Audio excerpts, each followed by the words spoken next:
Mari kita berdoa. Terima kasih Bapa, terima kasih Yesus untuk segala kasih dan kebaikan kemurahan Tuhan yang masih Tuhan berikan kepada kami sampai dengan pagi hari ini. Kami boleh bangun dengan selamat, dengan tidak kekurangan suatu apapun. Itu semua karena kemurahan Tuhan. Sebelum kami mulai aktivitas kami pada pagi hari ini, kami mau bersekutu dengan Tuhan, berdoa, memuji muliakan nama Tuhan, dan mendengarkan kebenaran firman Tuhan melalui channel YouTube ini. Berbicara bagi kami Tuhan, karena kami telah siap untuk mendengarkan kebenaran firman Tuhan. Dalam nama Yesus kami sudah berdoa dan mengucap syukur. Amin. Shalom ibu bapak saudara terkasih dalam nama Tuhan kita Yesus. Semangat pagi. Bertemu kembali di channel Rionando Butar-Butar dalam khotbah 5 menit aja atau kelima untuk renungan harian. Renungan pada hari ini saya ambil dari kitab Roma pasal yang ke-8 ayat yang ke-35. Demikian kesaksian firman Tuhan. Siapakah yang akan memisahkan kita dari kasih Kristus? Penindasan atau kesesakan, atau penganiayaan, atau kelaparan, atau ketelanjangan, atau bahaya, atau pedang. Tidak ada yang dapat memisahkan kita dari kasih Kristus.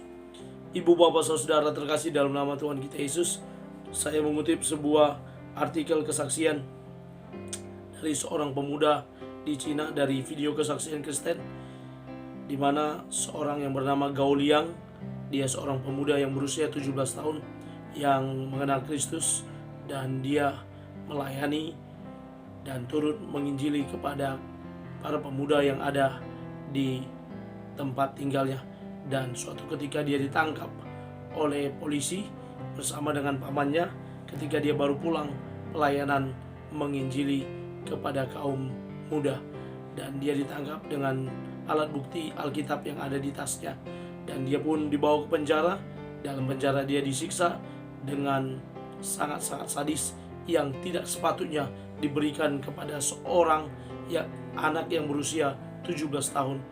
Usia 17 tahun belum bisa dianiaya sebagaimana yang dia alami di penjara. Dia disiksa, dianiaya, bahkan diserahkan kepada para tahanan narapidana yang lain yang berada di penjara, yang dengan sesuka hati melakukan hal yang jahat kepada dia dan pamannya. Bahkan ketika dia dipaksa untuk memberitahukan dari manakah dana yang diperoleh gereja untuk melakukan pelayanan, dari mana dia mendapatkan Alkitab, dan banyak lagi yang berusaha untuk diselidiki didapatkan oleh para polisi tersebut. Namun dia tidak mengungkapkannya, bahkan dia menyampaikan kesaksian imannya kepada para polisi, namun mereka tidak mau percaya dan terus menyiksa dia, terus menganiaya dia.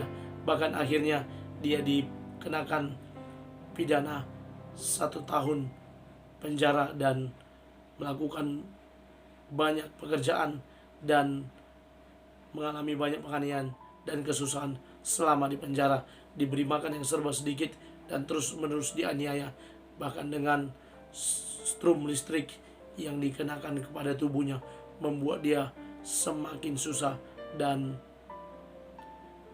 mereka menginginkan agar dia meninggalkan imannya, namun dia tetap setia dengan imannya. Ibu bapak saudara terkasih, dalam nats ini pula Rasul Paulus hendak mengingatkan jemaat yang ada di Roma bagaimana mereka agar bertahan dalam iman mereka kepada Tuhan, agar mereka sebagai para pengikut Tuhan yang mengalami banyak penganiayaan, banyak kesusahan, banyak penindasan. Bahkan kita tahu di Roma pada saat itu kekristenan dikejar-kejar, penganiayaan terjadi di mana-mana kepada umat Tuhan. Bahkan Paulus sendiri adalah mantan dari seorang penganiaya Kristen yang kemudian dipakai oleh Tuhan menjadi alatnya Tuhan untuk mengabarkan kabar baik ke penjuru dunia sampai ke Eropa, dan orang-orang Eropa sampai ke Indonesia, sampai ke tanah Batak. Dan apa yang dilakukan oleh Paulus dalam nats ini meminta bahwa apapun itu kesusahan yang dialami kekristenan, tidak ada yang dapat memisahkan kita dari kasih Kristus. Kasih Kristus sungguh sangat nyata dalam hidup kita, yang senantiasa menuntun, membimbing kita dalam menghadapi berbagai kesulitan dan kesusahan. Saya mengutip beberapa kata-kata dari kata-kata bijak. Yang pertama dari Bertrand Russell, seorang filsuf peraih Nobel, yang berkata, agama yang mengajarkan kasih persaudaraan telah digunakan sebagai alasan untuk penganiayaan dan wawasan ilmiah kita yang terdalam dijadikan alat pemusnah massal. John F. Kennedy, Presiden Amerika Serikat ke-35 berkata, toleransi tidak mengartikan kurangnya komitmen seseorang pada kepercayaannya, melainkan hal itu mengutuk penindasan dan penganiayaan terhadap orang lain. Banyak penganiayaan yang terjadi, namun firman Tuhan renungan hari ini meminta kita untuk tetap setia dengan Allah, untuk tetap teguh dalam iman kepercayaan kita meski banyak kesusahan yang harus kita lalui, tetap berjuang sampai dengan kesudahannya. Amin. Kita bersatu dalam doa.